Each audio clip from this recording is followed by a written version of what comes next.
The book How to Win the Game of Life, written by me, Ajarn Shaman Shu. This book is first dedicated to my mother, Deborah L. Shumake Jafaya, the sacred womb from which I emerged into this world. Her wisdom, embodied in her teachings of unyielding praise, because of, in spite of, and no matter what, served as one of my earliest metaphysical lessons. I honor her, whose spirit lives on in my journey and whose name I carry with reverence. To my phenomenal wife, Mama Shu, whose love, support, brilliance, and spiritual presence transcend time and space. Our spiritual love affair is a testament to the depth of our connection. Thank you for standing by me through every trial and triumph. I cherish you in every dimension of our existence. I extend my heartfelt thanks to my 5 children, Jamelia, Diop, Amina, Madison, and Malcolm.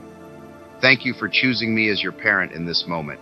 Your creativity, focus, discipline, music, and laughter have been the vibrant colors of my life. Your love and patience, even when I falter, are gifts beyond measure. To my siblings who chose me as their brother, thank you for standing in the spiritual gap with your prayers and praise.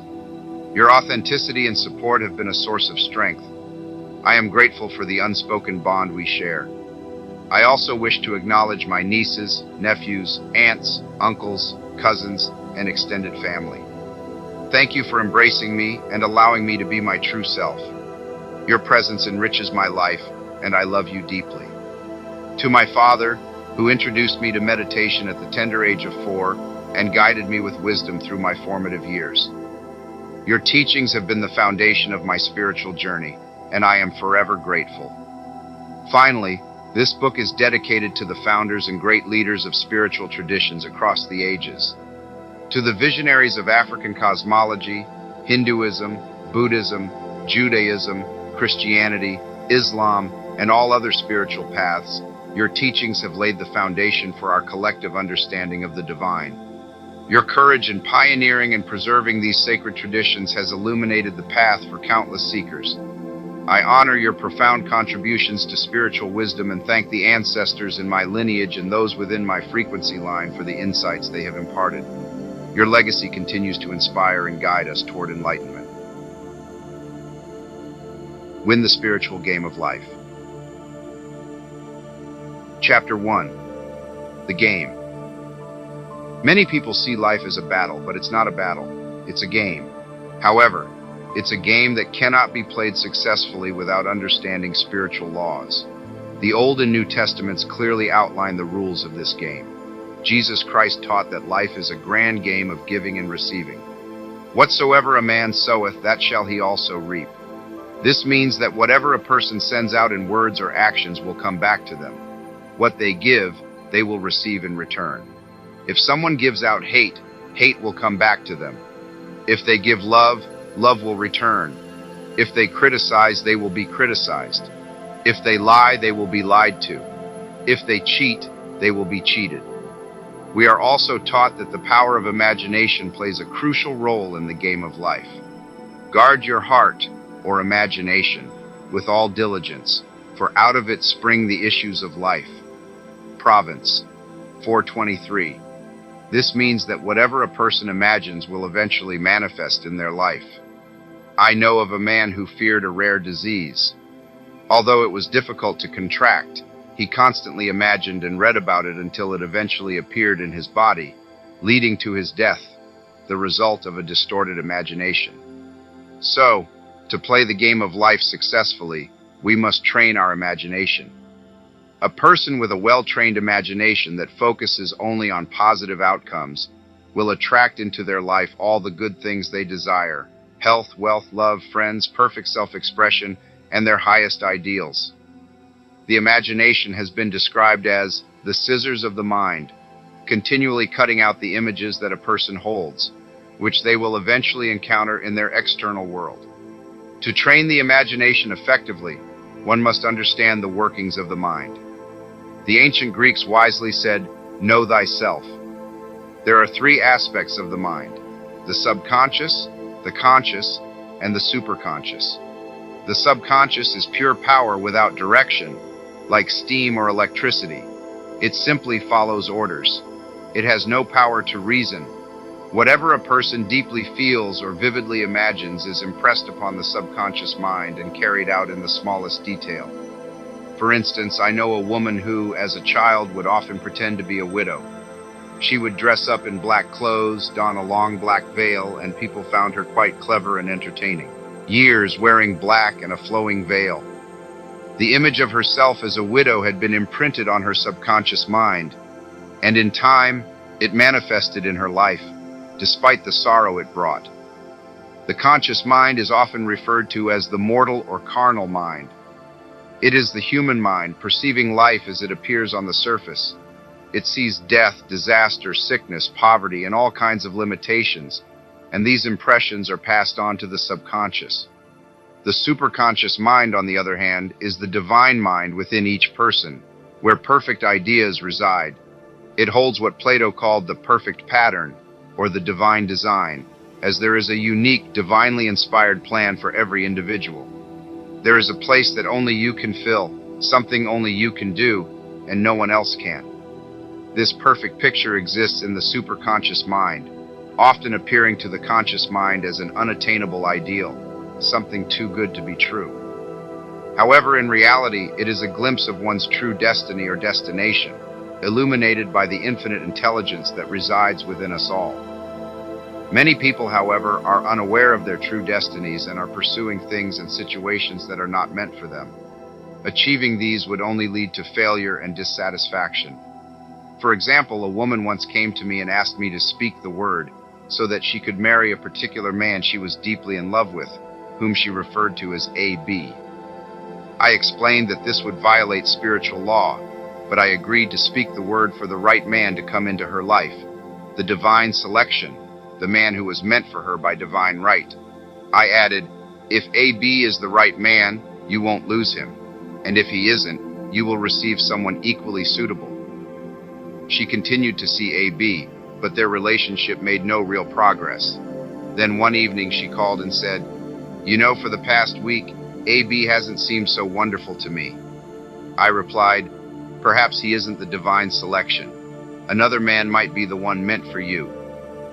Not long after, she met another man who instantly fell in love with her and told her she was his ideal. In fact, he said all the things she had always wished A.B. would say. She remarked, it was quite uncanny. Before long, she returned his love and lost all interest in A.B. This example illustrates the law of substitution. A right idea replaced a wrong one, so there was no loss or sacrifice involved. Jesus Christ said, seek first the kingdom of God and his righteousness, and all these things shall be added unto you. And he taught that the kingdom is within each person. The kingdom represents the realm of right ideas, or the divine pattern. Jesus Christ emphasized that a person's words play a crucial role in the game of life. By your words, you are justified, and by your words, you are condemned. Many people have invited disaster into their lives through careless words. For instance, a woman once asked me why her life had become one of poverty and limitation. She explained that she once had a home filled with beautiful things, but had often felt overwhelmed by managing it. She would frequently say, I'm sick and tired of all this. I wish I lived in a trunk. Eventually, she found herself living in a tiny, cramped space. She had literally spoken her way into that trunk. The subconscious mind doesn't understand humor, and people often joke themselves into unfortunate circumstances. 23. For example, a wealthy woman would often joke about preparing for the poorhouse. A few years later, she found herself nearly destitute, having imprinted her subconscious with a vision of lack and limitation. Fortunately, this law works both ways, and a situation of scarcity can be transformed into one of abundance. For example, a woman came to me one hot summer day seeking a treatment for prosperity. She was exhausted, discouraged, and down to her last $8. I said, great, let's bless those $8 and multiply them, just as Jesus Christ multiplied the loaves and fishes, because he taught that everyone has the power to bless, multiply, heal, and prosper. She asked, what should I do next?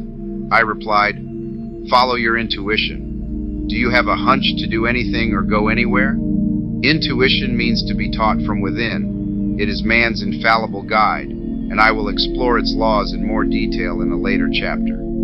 The woman responded, "I'm not sure, but I have a hunch to go home. I have just enough money for the fare." Her home was in a distant city, a place of lack and limitation, and the logical mind would have told her, "Stay in New York, find work, and earn some money."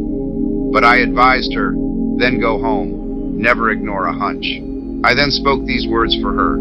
"Infinite Spirit, open the way for great abundance for her name. She is an irresistible magnet for all that is hers by divine right." I encouraged her to repeat this affirmation constantly as well. She left for home immediately. One day, while visiting a woman, she reconnected with an old family friend. Through this connection, she received thousands of dollars in a miraculous way. She often tells me, "Tell people about the woman who came to you with $8 and a hunch." There is always abundance on one's path, but it can only be brought into reality through desire, faith, or the spoken word. Jesus Christ clearly emphasized that one must take the first step. "Ask, and it shall be given to you. Seek, and you shall find. Knock, and it shall be opened unto you." Matthew 7:7. In the scriptures we read, "Concerning the works of my hands command ye me." Infinite intelligence, or God, is always ready to fulfill man's smallest or greatest requests. Every desire, whether spoken or unspoken, is a form of request, and we are often surprised when a wish is suddenly fulfilled. For example, one Easter, after seeing many beautiful rose trees in the florist's windows, I wished I would receive one, and for a moment visualized it being carried through my door. Easter arrived, and with it, a beautiful rose tree. I thanked my friend the next day and told her it was exactly what I had wanted. Speak these words aloud with strength and certainty. I now dismantle and erase, through my spoken word, every false record in my subconscious mind. These records will return to the dust of their own emptiness, for they originated from my own empty imaginings. I now create my perfect records through the Christ within, records of health, wealth, love, and perfect self-expression. This completes the square of life. The game is finished. In the upcoming chapters, I will demonstrate how a person can transform their circumstances by altering their words. Anyone who doesn't recognize the power of the spoken word is out of touch with the times. Death and life are in the power of the tongue. Chapter 2. The Law of Prosperity. One of the most profound messages in the scriptures is that God is man's source of supply, and that man can unlock all that is rightfully his through his spoken word. However, this requires absolute faith in the power of his words. Isaiah declared, "My word shall not return to me void, but shall accomplish that which I send it to." We now understand that words and thoughts possess a powerful vibratory force that continually shapes a person's body and circumstances. A woman came to me in great distress, saying she was to be sued on the 15th of the month for $3,000. She had no idea how to come up with the money and was feeling desperate. I assured her that God is her supply and that there is always a provision for every need. So I spoke the word, giving thanks that she would receive the $3,000 at the right time and in the right way. I told her she needed to have perfect faith and act on that faith. When the 15th arrived and no money had appeared, she called me in a panic. I said, "It's Saturday, so the lawsuit won't happen today. Your role is to act as if you are already wealthy, showing perfect faith that the money will come by Monday." She asked me to join her for lunch to help keep her spirits up. At the restaurant, I advised, "Now is not the time to economize. Order an expensive lunch and act as though you have already received the $3,000.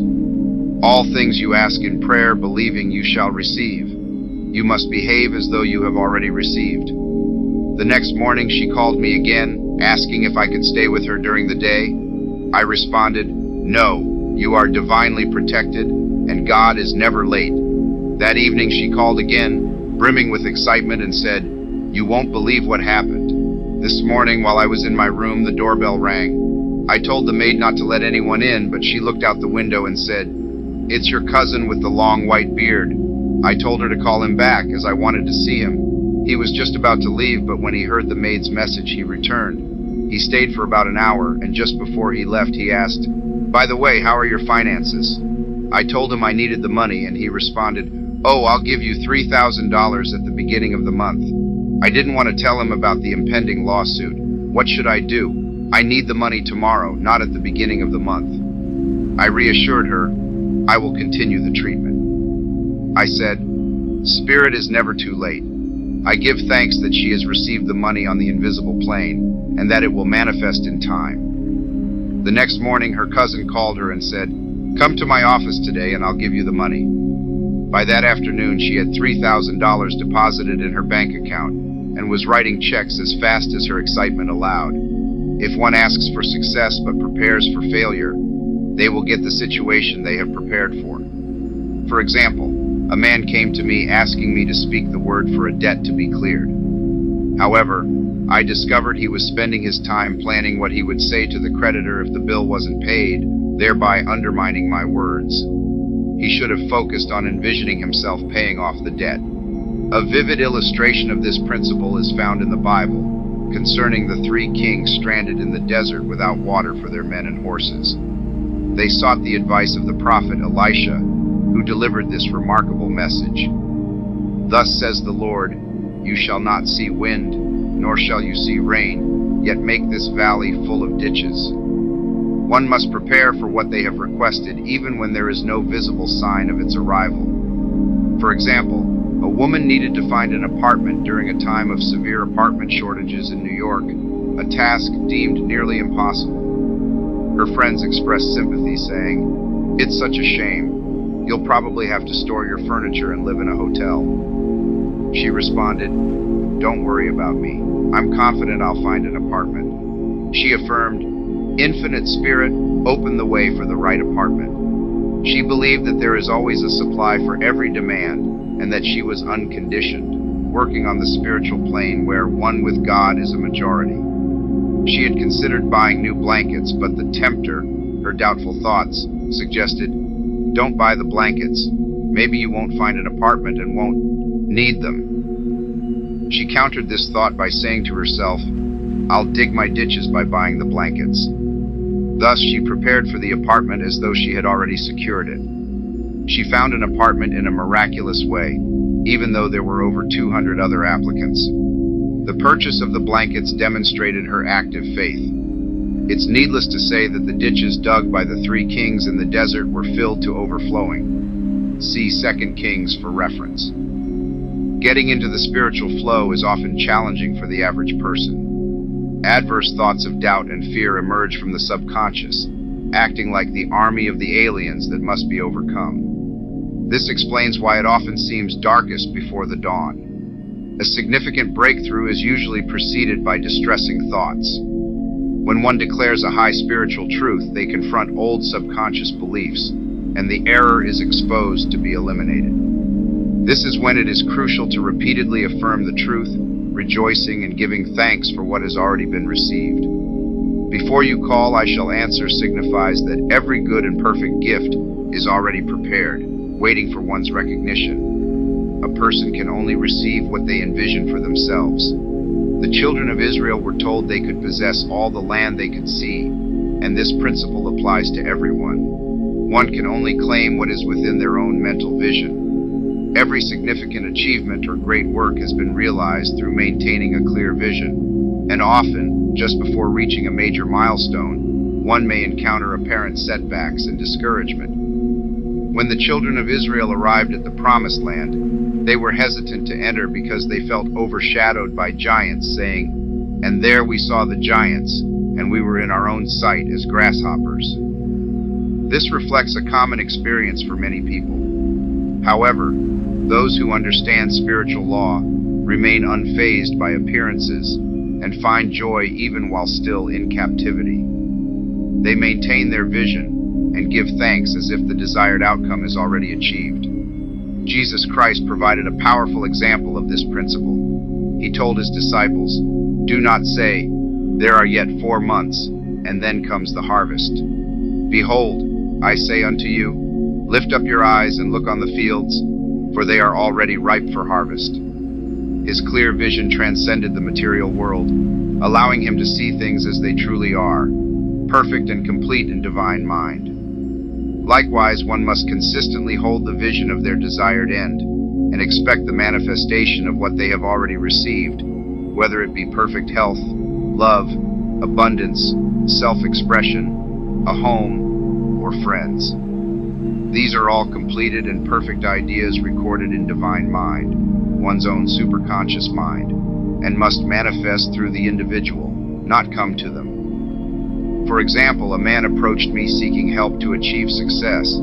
He needed to raise $50,000 for his business by a certain deadline. With the deadline looming, he came to me in despair, as no one was willing to invest in his venture, and the bank had flatly denied his loan application. I said, "Perhaps you lost your composure at the bank, which may have diminished your power. You can influence any situation if you first manage your own reactions. Return to the bank," I instructed, "and I will assist you with the treatment." My treatment was, "You are aligned in love with the spirit of everyone associated with the bank. Let the divine idea emerge from this situation." He responded, "You're talking about an impossibility. Tomorrow is Saturday. The bank closes at noon, and my train will only get me there by 10. The deadline is tomorrow, and anyway, it's too late. They won't do it." I replied, "God doesn't require any time and is never too late. With Him, all things are possible." I added, "I may not know much about business, but I do understand God's capabilities."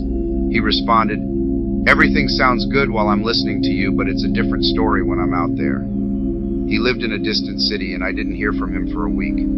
Then I received a letter that read, "You were right.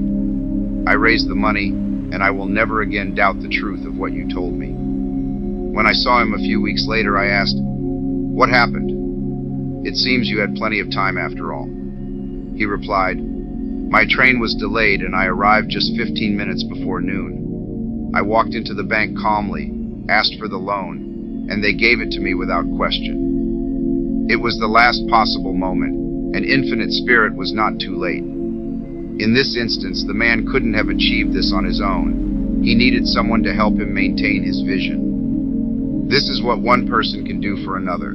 Jesus Christ understood this principle when he said, 'If two of you agree on earth about anything they ask, it will be done for them by my Father in heaven.' One can become too close to their own issues and start doubting and fearing. A friend or healer can see the success, health, or prosperity clearly and remains unwavering because they are not as emotionally involved in the situation. It is often easier to demonstrate success for someone else than for oneself, so one should not hesitate to seek help if they feel themselves wavering. A keen observer once remarked, 'No man can fail if even one person sees him as successful.'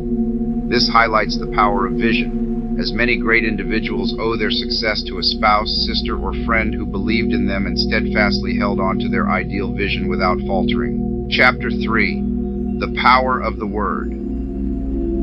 A person who understands the power of words becomes very mindful of their conversations. By observing the outcomes of their spoken words, they realize that these words do indeed have an impact. Through their spoken words, people continually create laws for themselves. For instance, I knew a man who would often say, "I always miss a car. It always pulls away just as I arrive."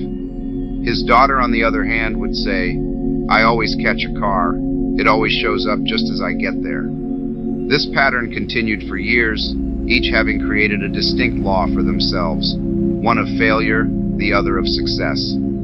This illustrates the psychology behind superstitions. An object like a horseshoe or a rabbit's foot has no inherent power, but the belief that it will bring good luck fosters expectancy in the subconscious mind and attracts favorable circumstances. However, as one progresses spiritually and understands higher laws, such superstitions lose their effectiveness. One must move beyond such graven images. For example, 2 men in my class had been experiencing significant business success for several months, but then everything suddenly fell apart. Upon investigation, I discovered that instead of focusing on their affirmations and seeking divine assistance for success and prosperity, they had each purchased a lucky monkey. I said, "I see you've been relying on the lucky monkeys instead of trusting in God. I advised them to discard the lucky monkeys and invoke the law of forgiveness, as one has the power to forgive or neutralize their mistakes.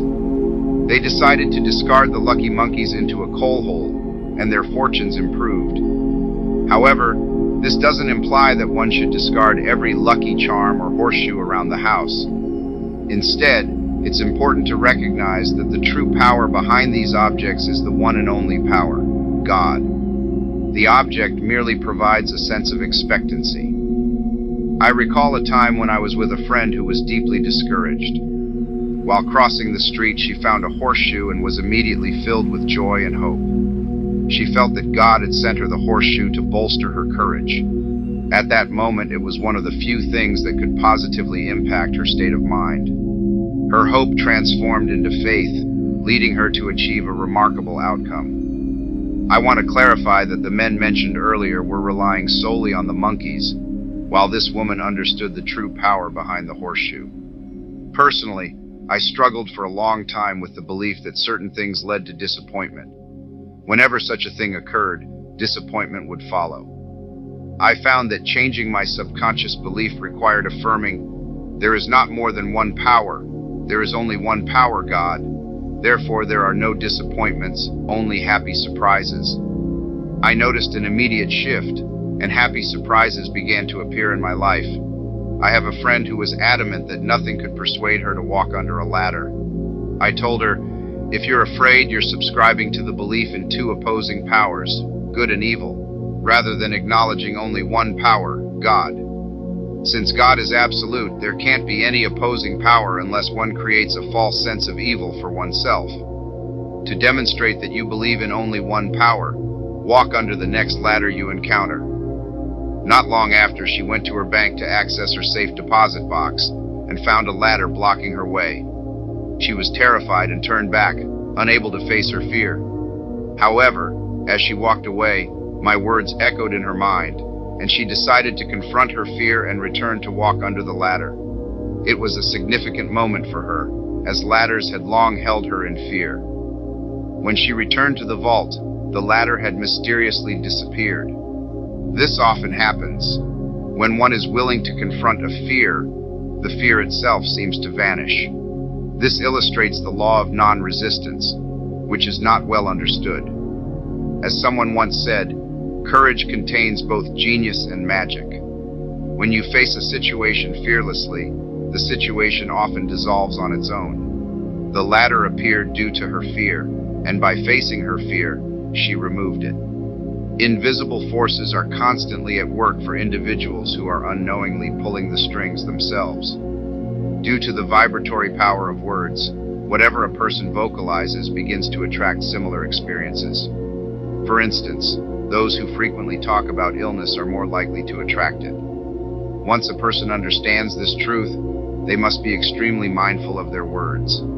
For example, a friend of mine often invites me over for what she calls an old-fashioned chat, which turns into an hour of discussing negative topics like loss, lack, failure, and sickness.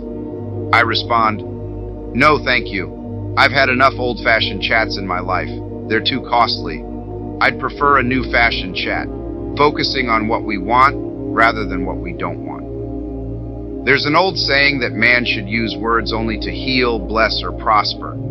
What one says about others often reflects back on oneself, and wishing success for someone else is essentially wishing it for oneself.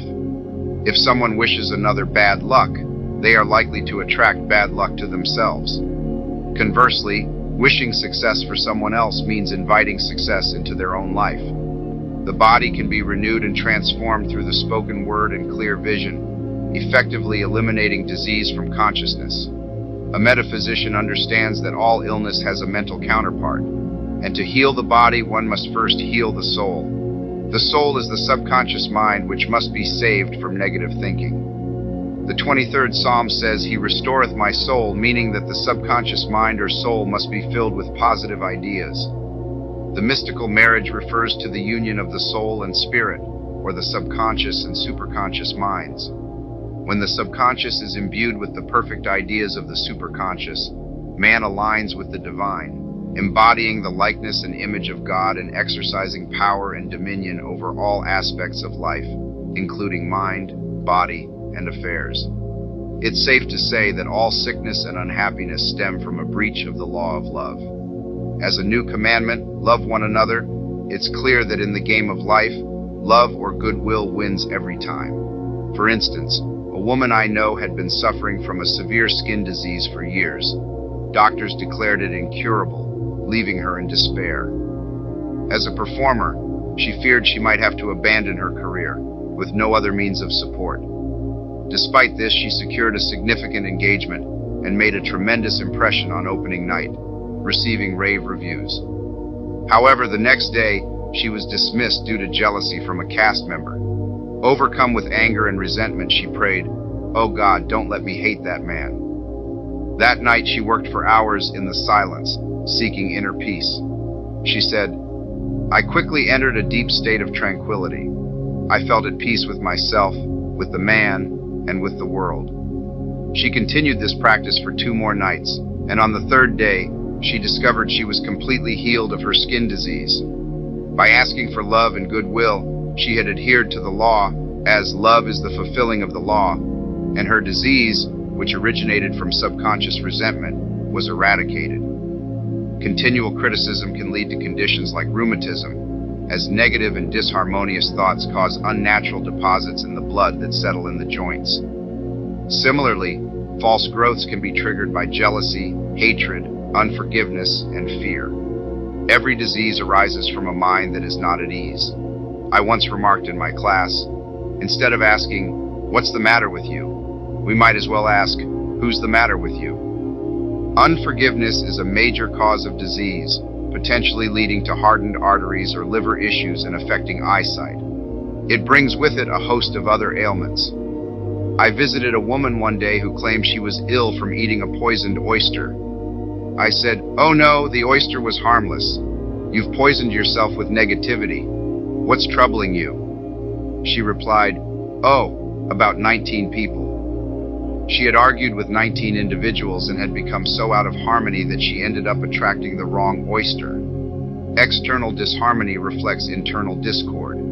As within, so without.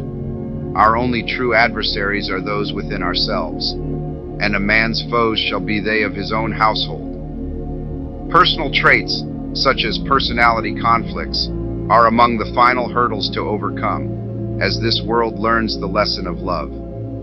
Christ's message was, peace on earth, goodwill towards men. An enlightened person strives to perfect himself by fostering goodwill and blessings towards others. Remarkably, when you bless someone, they lose any power to harm you. For example, a man came to me seeking a treatment for business success.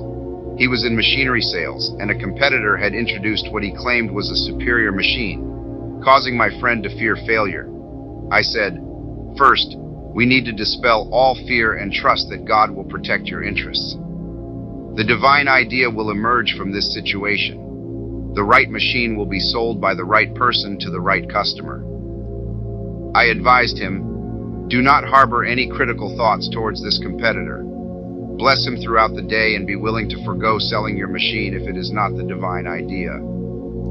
He attended the meeting with a fearless and non-resistant attitude, continuing to bless his rival. He reported a remarkable outcome. The competitor's machine malfunctioned, and he was able to sell his machine without difficulty.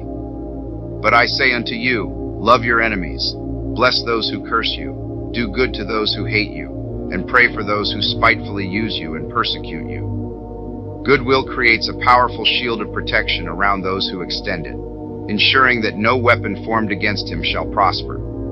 In essence, love and goodwill eliminate internal adversaries, leaving no room for external enemies. Peace on earth is granted to those who send goodwill to others. Chapter 4. The Law of Non-Resistance. Nothing on earth can stand against a truly non-resistant person. The Chinese say water is the most powerful element because it is completely non-resistant. It can erode rock and move anything in its path. Jesus Christ taught, resist not evil, recognizing that in truth there is no evil to resist. Evil is a creation of man's vain imagination. or the belief in dual powers of good and evil. According to an old legend, Adam and Eve ate from the tree of illusion and perceived two powers instead of recognizing only one, God. Thus, evil is a false construct created by man's mind through soul sleep, or a state of hypnotic belief in sin, sickness, and death. This state, influenced by collective beliefs, manifests as illusions in one's life. As discussed earlier, a person's soul is their subconscious mind, and whatever deeply resonates within, whether positive or negative, is reflected in their life. A sick person envisions illness, a poor person visualizes poverty, and a wealthy person imagines abundance. People often wonder why a small child might fall ill when they're too young to understand what illness means. The answer is that children are highly sensitive and often reflect the fears and thoughts of those around them, particularly their parents. A metaphysician once said, "If you don't manage your subconscious mind, someone else will." Parents often unconsciously can draw illness and misfortune to their children by constantly dwelling on fears and watching for symptoms. For instance, if a mother is asked if her child has had the measles and she responds, "Not yet," it indicates she is anticipating the illness and inadvertently preparing for it. However, a person who maintains a centered and positive mindset, who radiates goodwill, and who remains fearless, will not be affected by the negative thoughts of others. Such a person will only receive positive thoughts in return, as they project positivity themselves. Resistance is akin to torment, as it traps a person in a state of suffering. A metaphysician once shared a valuable strategy for overcoming challenges, which epitomizes non-resistance. At one time in my life, I baptized children and had many names for them. Now I baptize events instead, giving each event the same name. If I encounter a failure, I baptize it as success, in the name of the Father, and of the Son, and of the Holy Ghost. This illustrates the profound principle of transmutation based on non-resistance. By using her spoken word, every setback was transformed into success. For instance, a woman who needed money and understood the spiritual law of abundance frequently encountered a man in business who made her feel impoverished. His talk of lack and limitation started influencing her thoughts, causing her to blame him for her failures. She realized that in order to manifest abundance, she needed to first embody a feeling of prosperity. One day, she recognized that she was resisting the situation and perceiving two powers rather than one. She chose to bless the man and reframe the situation as success. She affirmed, "Since there is only one power, God, this man is here to benefit my prosperity," even though he initially seemed contrary to that purpose. Soon after, she connected with a woman through this man who gave her several $1,000s in exchange for a service.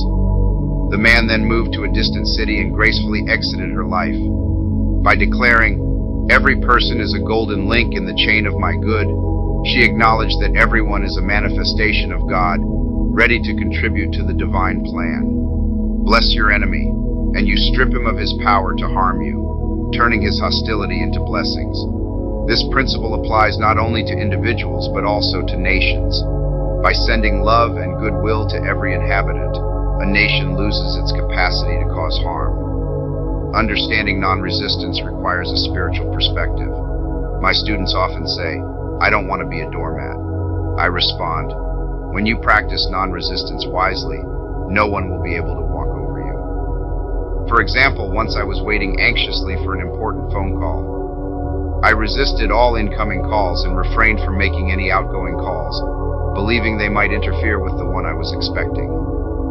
Instead of trusting that divine ideas never conflict and the call will come at the right time, I took matters into my own hands, creating tension and anxiety.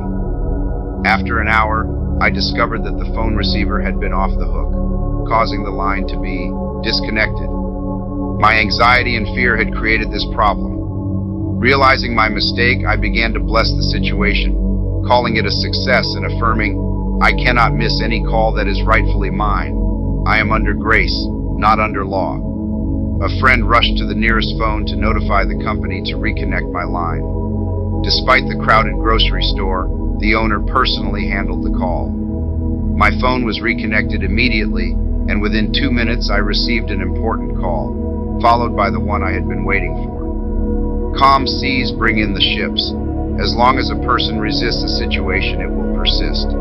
If one tries to escape from it, it will follow. For instance, a woman once shared her experience with me saying, "It's so true. I was unhappy at home, disliked my critical and domineering mother, so I ran away and got married. But I ended up marrying someone just like my mother and faced the same issues all over again." This illustrates the principle of agree with your adversary quickly. It means accepting that the challenging situation has its own purpose, remaining undisturbed by it, and allowing it to resolve itself.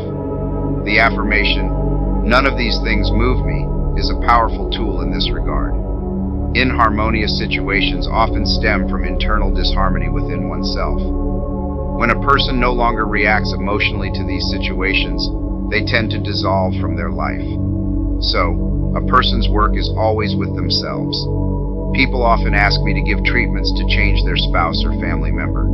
I respond, "No, I will focus on changing you. When you change, your husband or brother will also change." One of my students had a habit of lying. I told her that lying was a failing strategy, and that if she lied, she would be lied to in return. She replied, "I don't care. I can't manage without lying." One day, while talking on the phone with a man she loved, she told me, "I don't trust him. I know he's lying to me." I said, "Since you lie yourself, it's only natural that someone will lie to you, and it will likely be the person you most want the truth from."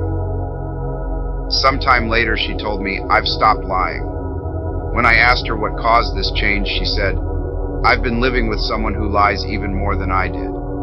Often, people find they are healed of their own flaws by recognizing them in others. Life serves as a mirror, reflecting back to us through our interactions with others. Living in the past is both a failure strategy and a breach of spiritual principles. Jesus Christ said, "Behold, now is the accepted time. Now is the day of salvation." Lot's wife turned into a pillar of salt because she looked back, emphasizing the futility of clinging to the past. The true thieves of time are the past and the future. One should bless the past and let it go if it causes bondage, and bless the future, knowing it holds endless possibilities, while fully engaging in the present moment. For example, a woman came to me lamenting that she had no money for Christmas gifts. She said, "Last year I had plenty of money and gave beautiful presents, but this year I barely have any funds." I advised her, "You will never attract money if you remain focused on the past and wallow in pity. Live fully in the present and prepare to give Christmas gifts. Start by making plans and the money will follow." She responded, "I know what to do. I'll buy some tinsel, Christmas seals, and wrapping paper." I said, "Do that and the presents will come to you, just like the Christmas seals." This act of buying supplies showed financial courage and faith in God, as the reasoning mind might suggest conserving every cent due to uncertainty about future funds. She bought the seals, paper, and twine, and a few days before Christmas, she received a generous gift of several $100s. Her actions had instilled a sense of expectancy in her subconscious, paving the way for the manifestation of the money. She was then able to purchase all the presents in plenty of time. A person must remain fully present in the moment. As the saying goes, "Look well to this day," such is the salutation of the dawn. One must be spiritually alert, always ready to seize opportunities and follow divine guidance. For instance, I used to silently repeat, "Infinite Spirit, don't let me miss a trick." And that evening I received crucial information. It's vital to start each day with positive affirmations. Upon waking, make a declaration like, "Thy will be done this day. Today is a day of completion. I give thanks for this perfect day. Miracle will follow miracle, and wonders will never cease." Make this a daily habit, and you will start to see wonders and miracles manifest in your life. One morning I came across a book that said, "Look with wonder at that which is before you." It felt like a message meant for me, so I kept repeating, "Look with wonder at that which is before you." Later that day, I received a large sum of money I had been hoping for. In a subsequent chapter, I will share affirmations that have proven effective. However, always use affirmations that resonate deeply and convincingly with your own consciousness, as they may need to be adapted to fit individual needs. For example, a powerful affirmation that has helped many is, I have a wonderful work in a wonderful way. I give wonderful service for wonderful pay. I gave the first 2 lines to one of my students, and she added the final 2. This created a compelling affirmation that emphasized the correlation between perfect service and perfect compensation. She began to recite it aloud and soon found herself receiving excellent work opportunities, providing exceptional service, and enjoying wonderful pay. Another student, a businessman, adapted the affirmation by substituting work with business. He repeated, I have a wonderful business in a wonderful way, and I provide wonderful service for wonderful pay. That afternoon, he closed a $41,000 deal, despite having had no significant activity in his business for months. Each affirmation must be thoughtfully crafted to address every aspect of the desired outcome. For instance, I once knew a woman who was in dire need and requested work. She received a lot of work but was never paid. She has since learned to include wonderful service for wonderful pay in her affirmations. It is a divine right for people to have abundance, more than enough. His barns should be full, and his cup should overflow. This is God's intention for humanity. When individuals overcome their own mental barriers to abundance, they will usher in a golden age where every righteous desire is fulfilled. Chapter 5. The Law of Karma. People receive only what they give. Life operates like a game of boomerangs. Thoughts, actions, and words eventually come back to a person with remarkable accuracy. This is the principle of karma, meaning comeback in Sanskrit. As the saying goes, whatsoever a man soweth, that shall he also reap. For instance, a friend shared a personal story that illustrates this principle. She said, I often direct my karma towards my aunt. Whatever I say to her seems to come back to me. Once I was irritated and told my aunt, please stop talking, I want to eat in peace. The next day, while I was having lunch with a woman I wanted to impress, she said, no more talking, I want to eat in peace. My friend is highly conscious, so her karma returns more swiftly than it might for others. The more one knows, the greater the responsibility. Someone who understands spiritual law but fails to apply it will face greater consequences. As the saying goes, the fear of the Lord, law, is the beginning of wisdom. Replacing Lord with law can clarify many biblical passages. Vengeance is mine, I will repay, saith the Lord, refers to the law taking action, not God.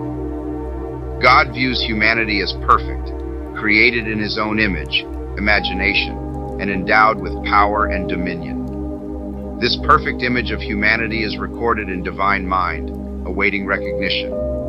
A person can only become what they perceive themselves to be and achieve what they envision. The ancient saying, nothing ever happens without an onlooker, highlights that our experiences of failure or success, joy or sorrow, first manifest in our imagination before they become visible.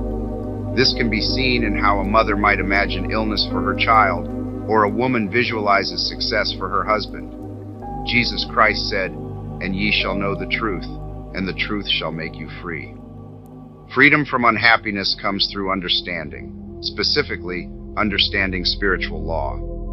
Obedience to the law precedes authority. The law serves man when man adheres to it. Just as with the laws of electricity, when handled ignorantly, they can become a dangerous foe. The same applies to the laws of mind. For instance, a woman with a strong personal will desired to own a house that belonged to an acquaintance. She frequently imagined herself living in that house. Eventually, the man passed away, and she moved into the house. Years later, after learning about spiritual law, she asked me, do you think my desire had anything to do with that man's death? I responded, yes. Your strong desire created conditions that made it possible, but you paid a karmic price. Your devoted husband died shortly after, and the house became a burden for you. Had the original owner and her husband been grounded in positive truth, they would not have been affected by her thoughts. They were both subject to karmic law. The woman should have approached her desire differently, saying, "Infinite intelligence, provide me with a house as charming as this one that is mine by divine right." By aligning with the divine pattern, she would have achieved perfect satisfaction and benefited everyone involved. The divine pattern is the only safe guide to follow. Desire is a powerful force and must be channeled correctly to avoid disorder. When manifesting desires, the crucial first step is to ask right. One should always request only what is rightfully theirs by divine law. Returning to the example, if the woman had said, "If this house is truly mine, I cannot lose it. If it isn't, provide me with an equivalent," the outcome might have been different. The man might have harmoniously moved out if it was meant to be her house, or another suitable house would have been provided. Anything forced into existence through personal will often results in difficulties and lackluster success.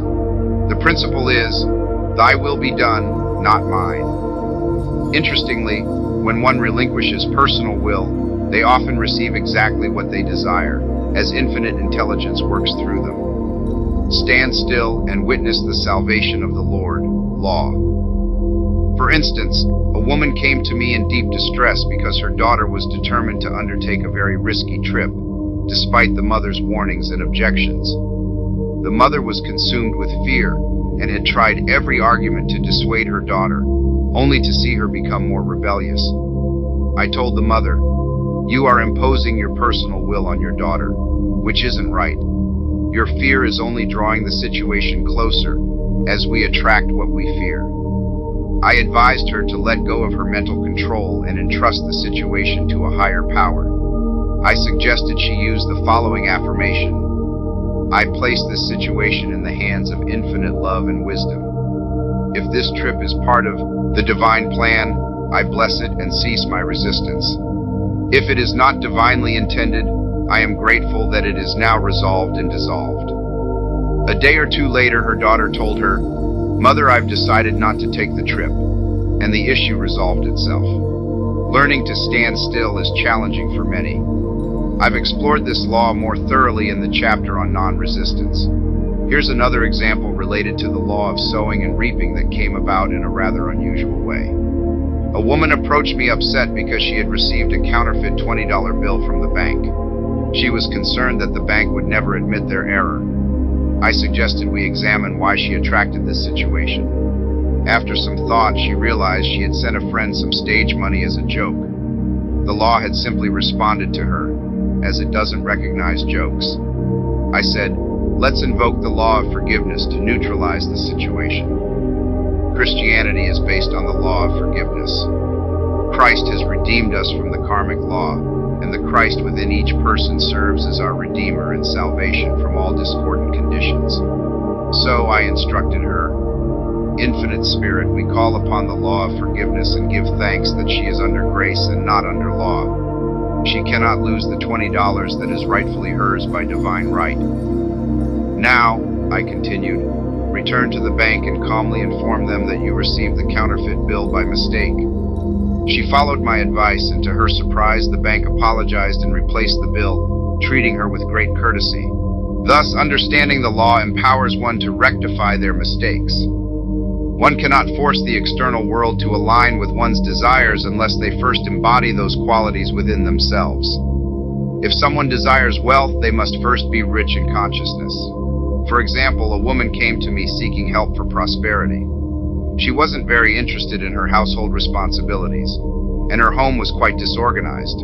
I told her, "If you want to attract wealth, you need to be orderly. All wealthy individuals maintain order, and order is considered heaven's first law." I added, "You won't become prosperous while keeping a burnt match in your pincushion." With a sense of humor, she immediately began organizing her home.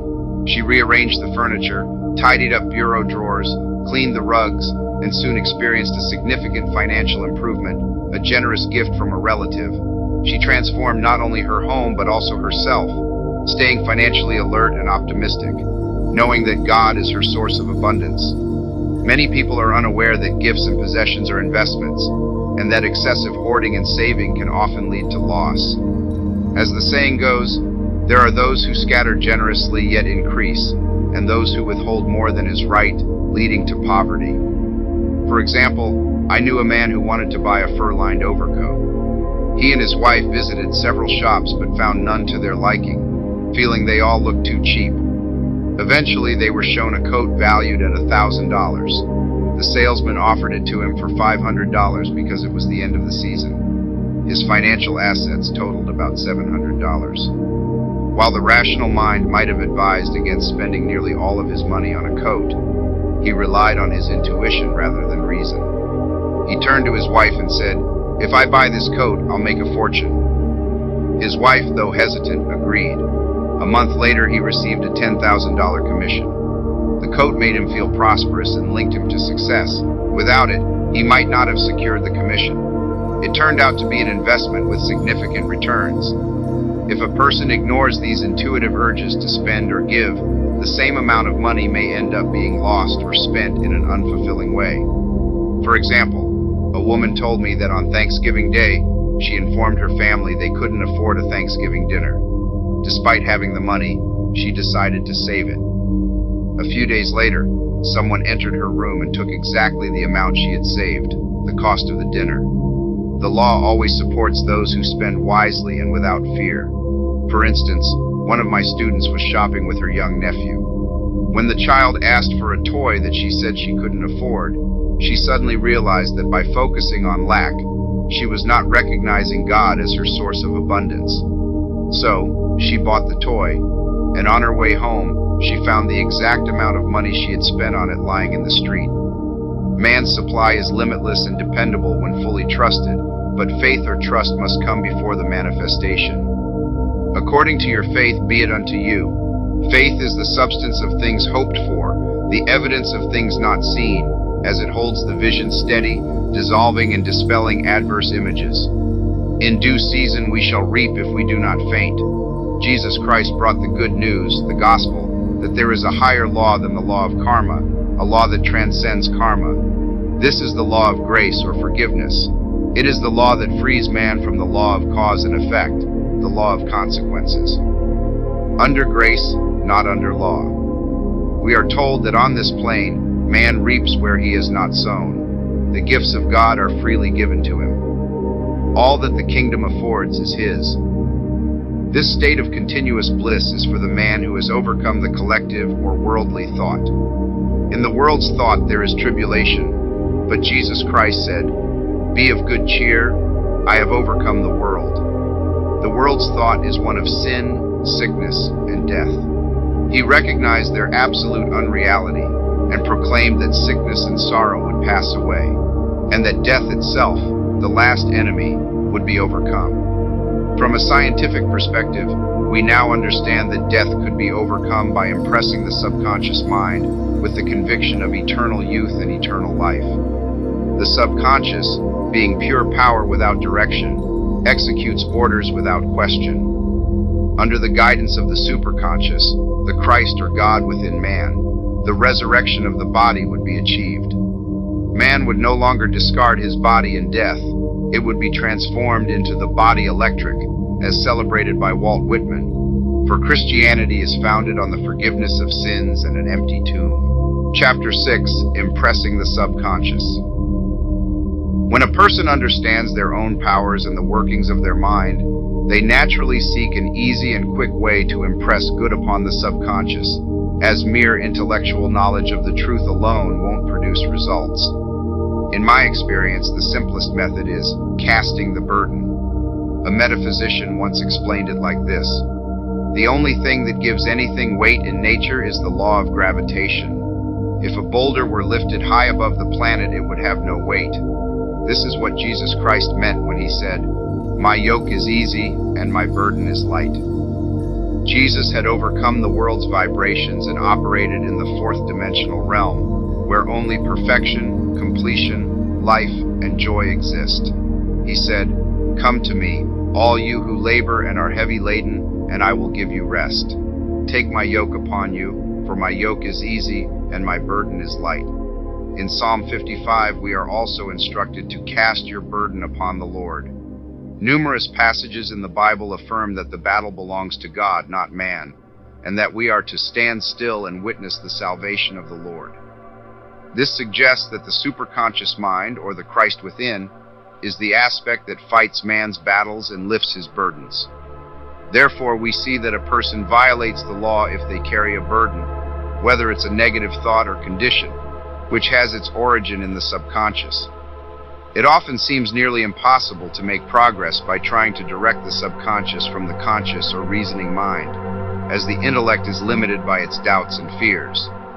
How logical it is then to cast the burden onto the superconscious mind, or the Christ within, where it is made light or dissolved into nothingness. For instance, a woman in urgent need of money cast her burden of lack onto the Christ within, the superconscious, by declaring, "I cast this burden of lack on the Christ within, and I go free to have plenty." Her belief in lack was the burden, and as she surrendered it to the superconscious, which embodies abundance, she experienced an outpouring of supply. As it is written, "The Christ in you, the hope of glory." Another example. One of my students received a new piano but had no room in her studio until the old one was removed. She was in a dilemma. She wanted to keep the old piano but had nowhere to send it.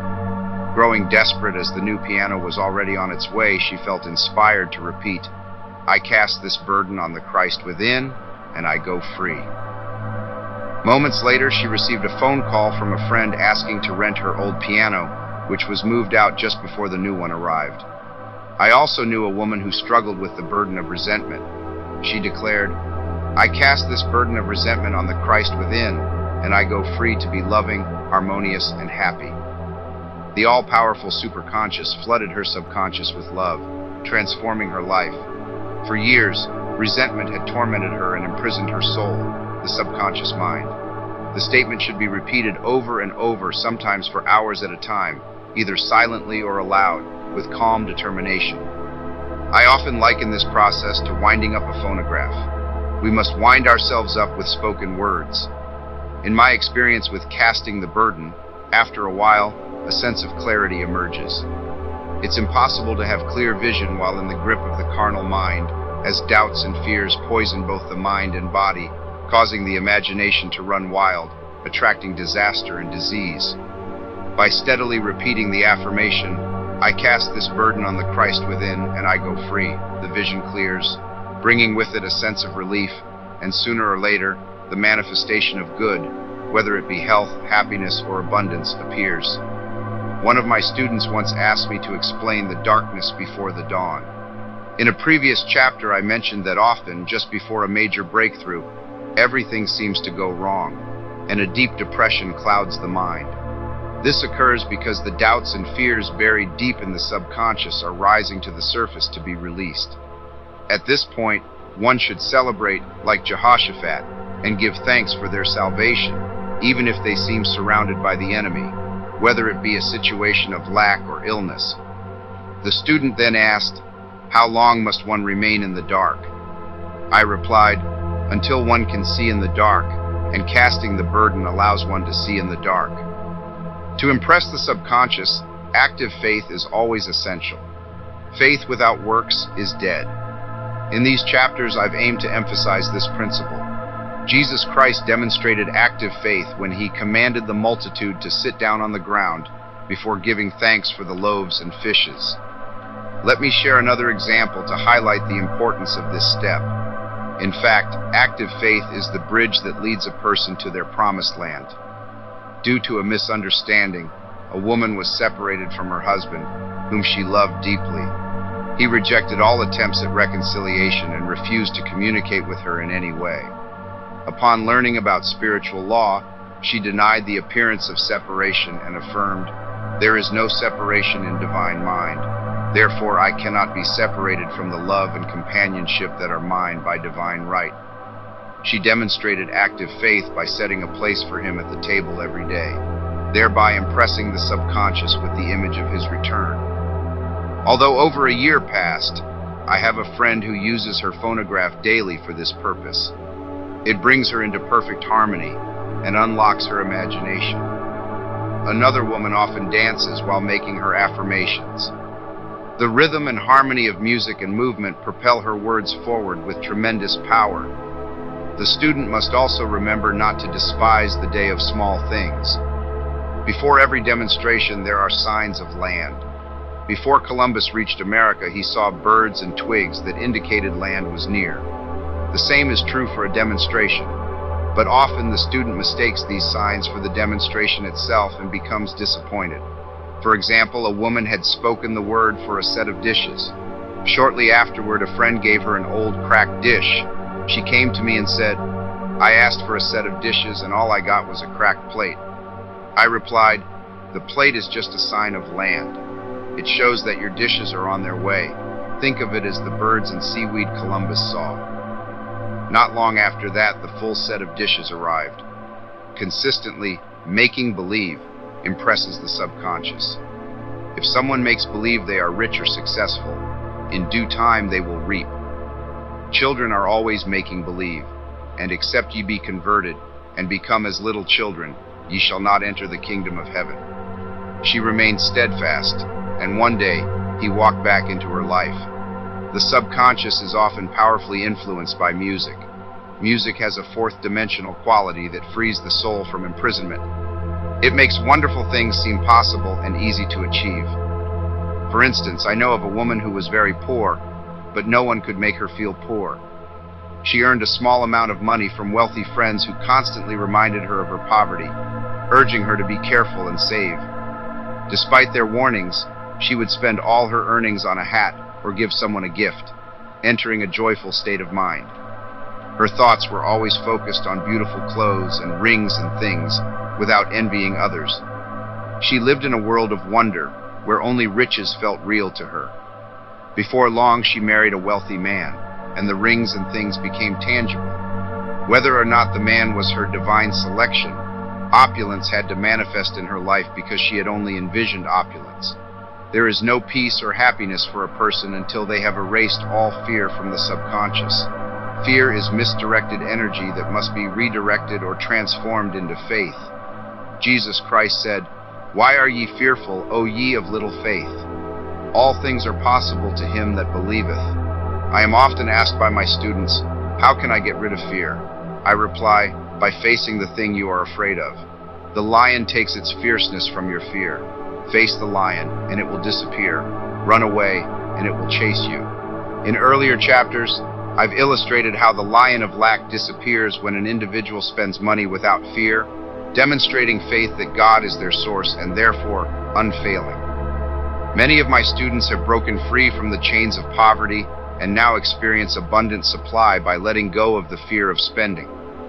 The subconscious becomes impressed with the truth that God is both the giver and the gift. Therefore, as one is united with the giver, they are also united with the gift.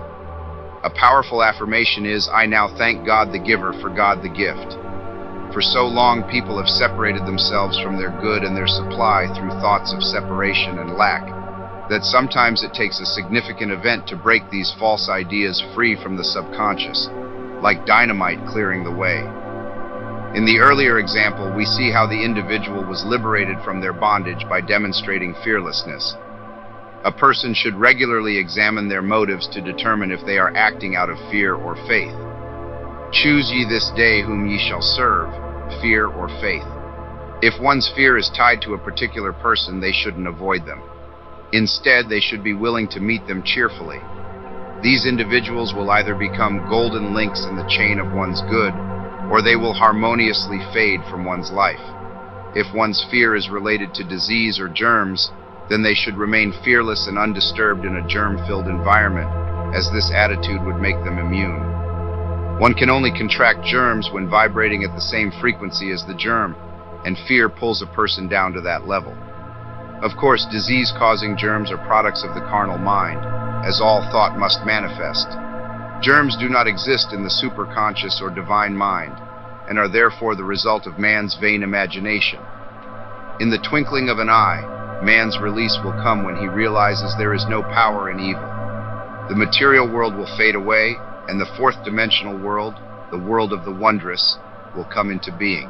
And I saw a new heaven and a new earth, and there shall be no more death, neither sorrow nor crying, neither shall there be any more pain, for the former things are passed away. Chapter 7. Love. Every person on this planet is undergoing an initiation in love. A new commandment I give unto you, that ye love one another. Ouspensky in Tertium Organum states that love is a cosmic phenomenon and opens the door to the fourth dimensional realm, the world of the wondrous. True love is selfless and free from fear. It flows toward the object of its affection without expecting anything in return. Its joy lies in the act of giving. Love is God in manifestation and is the most powerful magnetic force in the universe. Pure, unselfish love naturally attracts what is meant for it. There's no need to seek or demand. Yet very few people truly understand what real love is. Often people are selfish, controlling, or fearful in their affections, causing them to lose what they love. Jealousy is love's greatest enemy, as it fuels the imagination with fears of losing the loved one to another. And if these fears aren't neutralized, they often become reality. For example, a woman came to me in deep distress. The man she loved had left her for other women and told her he never intended to marry her. She was consumed with jealousy and resentment, saying she hoped he would suffer as much as she had, and added, "How could he leave me when I loved him so much?" I responded, "You're not loving that man, you're hating him," and added, "You can never receive what you have never given. Offer perfect love and you will receive perfect love.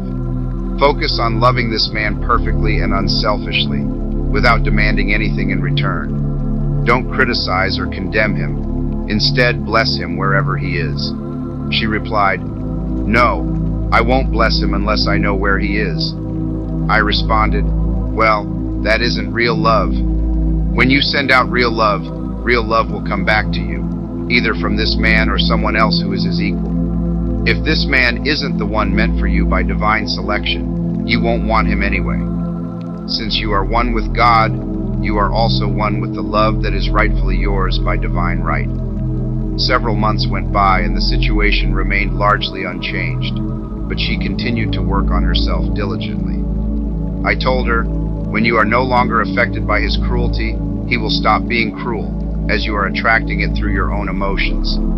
I then shared with her the practice of a brotherhood in India, where they never greeted each other with good morning. Instead, they would say, "I salute the divinity in you." They acknowledged the divinity in every person and even in the wild animals of the jungle. And as a result, they were never harmed because they saw only God in every living being. I said to her, "Salute the divinity in this man and say, 'I see your divine self only. I see you as God sees you, perfect, made in his image and likeness.'" She found herself becoming more composed and gradually letting go of her resentment.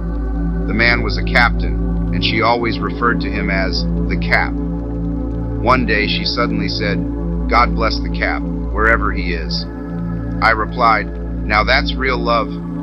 When you've become a complete circle, no longer disturbed by the situation, you will either have his love or attract its equivalent." I was moving at the time and didn't have a phone, so I lost touch with her for a few weeks. Then one morning I received a letter saying, "We are married." At the first opportunity, I paid her a visit. My first words were, "What happened?" "Oh," she exclaimed, "a miracle. One day I woke up and all my suffering had disappeared. I saw him that evening and he asked me to marry him. We were married within a week and I have never seen a more devoted man. There's an old saying, 'No man is your enemy, no man is your friend, every man is your teacher.' So, one should take an impersonal approach and learn what each person has to teach. Once those lessons are learned, freedom follows. The woman's experience was a lesson in selfless love, a quality that everyone must eventually learn. Suffering is not essential for personal growth. It usually arises from ignoring spiritual laws, though many people seem unable to awaken from their soul sleep without it. When people are content, they often become selfish, which activates the law of karma. Often, individuals suffer loss due to a lack of appreciation. I knew a woman with a kind husband who frequently said, "I don't care about being married. It's nothing against my husband. I'm simply not interested in married life." She had other interests and barely remembered her husband except when she saw him. One day, Her husband told her he was in love with another woman and left. She came to me distressed and resentful. I said, "This is exactly what you had been asking for. You expressed indifference to marriage, so your subconscious worked to fulfill that desire." She responded, "Oh, I see now. People get what they ask for and then feel hurt." She soon found peace with the situation and recognized that they were both much happier apart. When a woman becomes indifferent or critical and stops being an inspiration to her husband, he misses the stimulation of their early relationship and becomes restless and unhappy. A man came to me feeling dejected, miserable, and impoverished. His wife was interested in numerology and had him read. The report wasn't favorable, and he said, "My wife says I'll never amount to anything because I'm a 2. I responded, "Your number doesn't matter.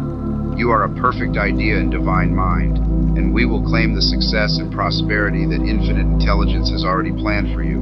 Within a few weeks, he landed a great position, and a year or 2 later, he achieved remarkable success as a writer. No one can truly succeed in business unless they love their work. The most significant work an artist creates is done out of love for their art, not merely for monetary gain.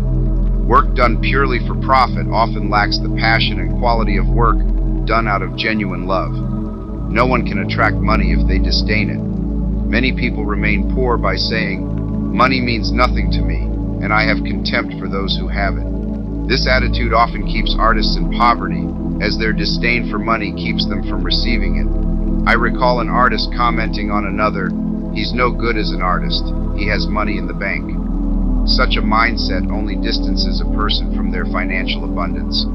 To attract something, one must be in harmony with it. Money represents divine manifestation, providing freedom from want and limitation. However, it should always be kept in circulation and used wisely. Hoarding and saving excessively can have negative consequences. This doesn't mean one shouldn't own property or investments. It means one should not hoard even the principal amount.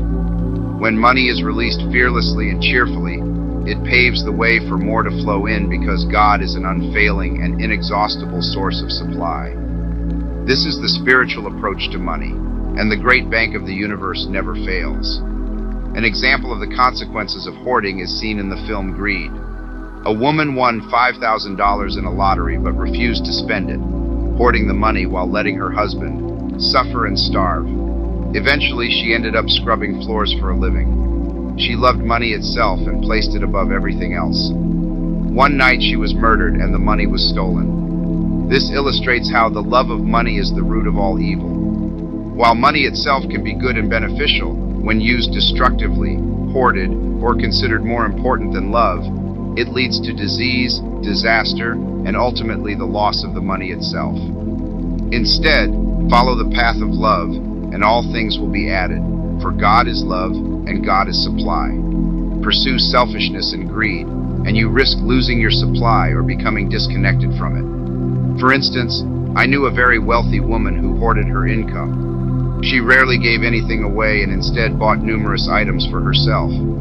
She was particularly fond of necklaces, and when asked how many she had, she replied, 67. She bought and stored them carefully wrapped in tissue paper. While using the necklaces would have been perfectly acceptable, she was violating the law of use. Her closets were filled with clothes she never wore, and jewels that never saw the light of day. Over time, her arms began to gradually paralyze from holding on to things, and she eventually became incapable of managing her own affairs, leaving her wealth to others. Ignorance of this law can lead to one's own destruction. Disease and unhappiness stem from violating the law of love. Hatred, resentment, and criticism return to the individual as sickness and sorrow. Love might seem like a lost art, but understanding spiritual law reveals its necessity. Without it, one becomes as sounding brass and tinkling cymbals. For example, I had a student who came to me month after month to clear her consciousness of resentment. Over time, she managed to eliminate all but one source of resentment, which kept her occupied. Gradually, she became poised and harmonious. One day, she arrived radiant, exclaiming, "You can't imagine how I feel. The woman who upset me said something, and instead of being furious, I responded with love and kindness. She apologized and was perfectly lovely to me. No one can comprehend the incredible lightness I feel within. Love and goodwill are priceless in business. For example, a woman came to me distressed about her employer. She described her boss as cold and critical and believed he didn't want her in the position. I suggested, honor the divinity within her and send her love. She responded, I can't.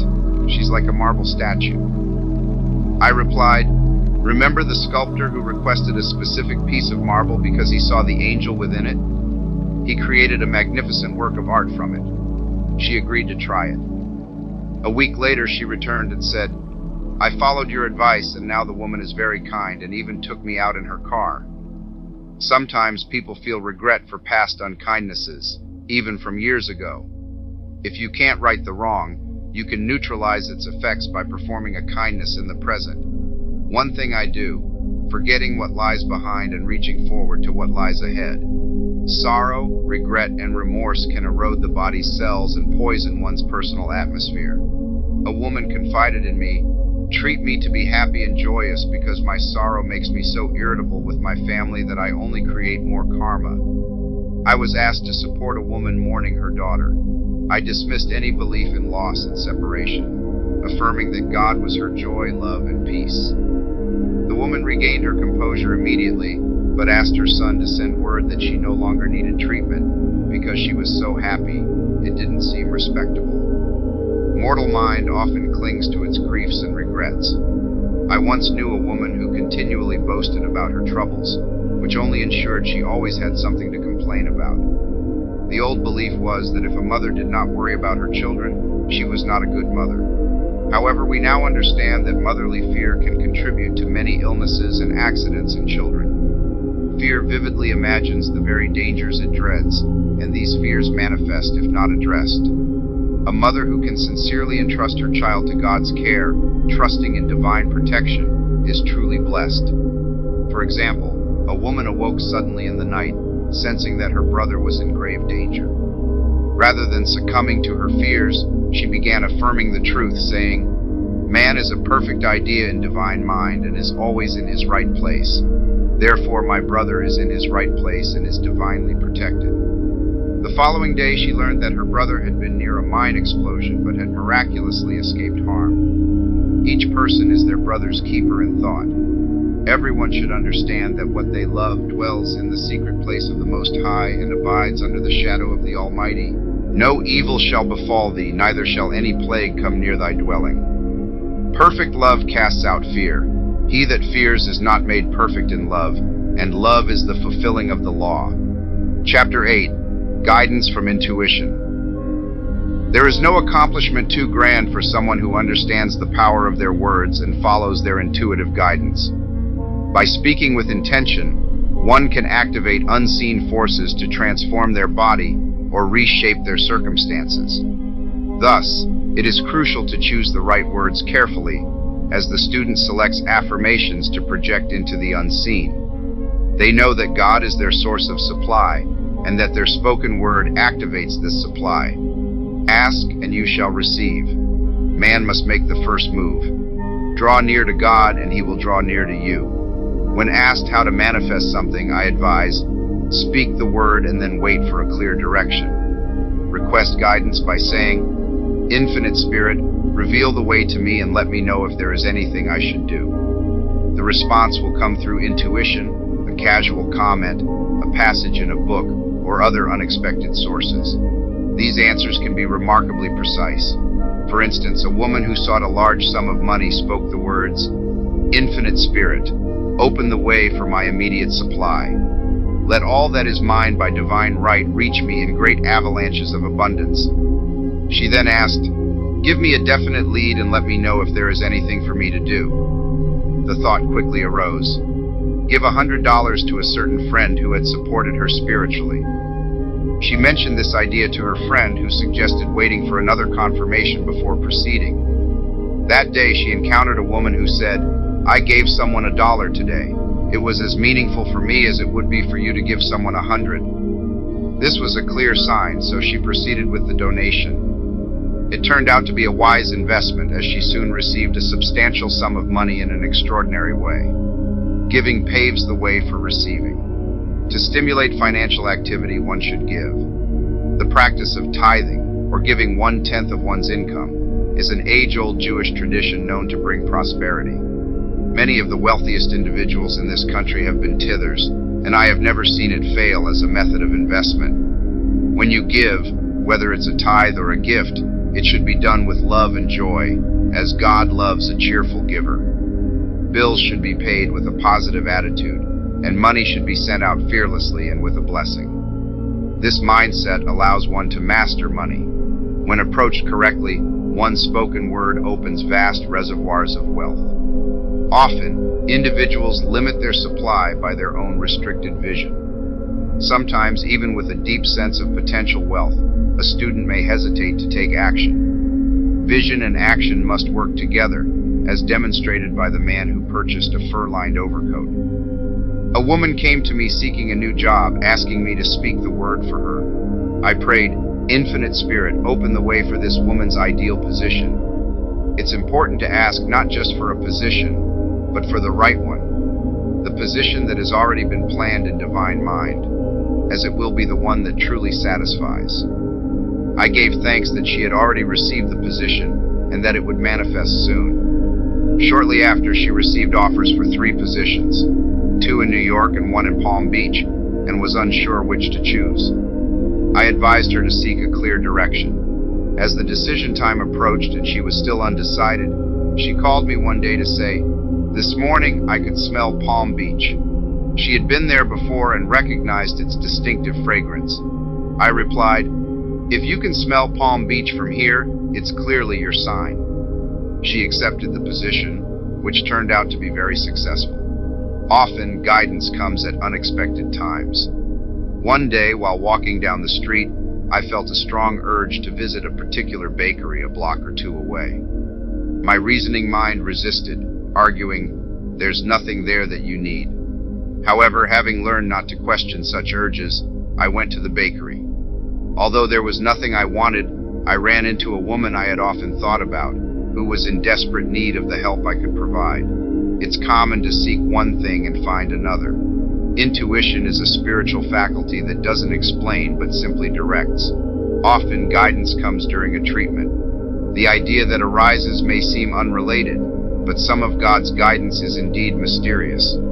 In a class, I was treating for each person to receive clear direction. A woman approached me afterwards saying, "During the treatment, I had a strong urge to move my furniture out of storage and get an apartment." She had initially come for a health treatment. I told her that securing her own home would likely improve her health, explaining, "I believe your congestion is due to having things stored away. Storing items causes physical congestion, and your body is reflecting this imbalance." I gave thanks that divine order was established in her mind, body, and affairs. People often underestimate how their personal affairs impact their physical health. Every disease has a mental counterpart, and a person might achieve instant healing by realizing their body as a perfect idea in divine mind, thus whole and flawless. However, if destructive thoughts such as hoarding, hatred, fear, and condemnation persist, the disease is likely to return. Jesus Christ understood that sickness stems from sin and advised the healed leper to sin no more, lest a worse thing come upon you. For lasting healing, one's soul or subconscious mind must be purified, and a metaphysician seeks the deeper correspondence of issues. Jesus also taught, "Condemn not, lest ye be condemned, and judge not, lest ye be judged." Many people attract disease and unhappiness by condemning others. What one condemns in others often manifests in their own life. For instance, a friend came to me in anger and distress because her husband had left her for another woman. She continually condemned the other woman, saying she knew he was married and had no right to accept his attention. I advised her to stop condemning the woman, bless her, and move on from the situation. Otherwise, she would attract similar circumstances to herself. She disregarded my advice, and a year or 2 later, found herself deeply involved with a married man. When one criticizes or condemns, they often attract similar negative experiences. Indecision can be a major obstacle in one's path.